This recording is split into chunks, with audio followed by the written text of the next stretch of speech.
एक नदी के किनारे एक पेड़ था। उस पेड़ पर एक बंदर रहा करता था और उस पेड़ पर बहुत ही स्वादिष्ट और मीठे फल होते थे। वह बंदर उन मीठे फलों को बड़े चाव से खाता था और अपने मूर्ख दोस्त मगरमच्छ को भी खिलाता था।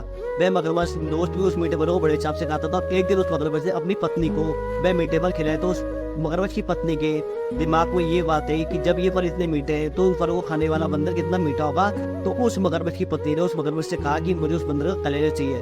वह मूर्ख मगरमच्छ अपनी पत्नी की बात सुनकर बंदर से कहता है कि मेरी पत्नी ने तुम्हारे लिए पार्टी रखी है। बंदर ये सोचकर बड़ा ही खुश हो जाता है तो बंदर उस मगरमच्छ की पेट पर नदी के किनारे चल देता है। आधे रास्ते जाकर मगरमच्छ ये बात बंदर से कह देता है कि उसकी पत्नी को उसका कलेजा चाहिए खाने के लिए। मगरमच्छ की ये बात सुनकर बंदर चौंक जाता है तो बंदर अपनी बुद्धि लगाता है और कहता है कि दोस्त, मैं अपना कलेजा उस पेड़ पर ही रखकर बोला है तो उस पेड़ की तरफ चलना पड़ेगा।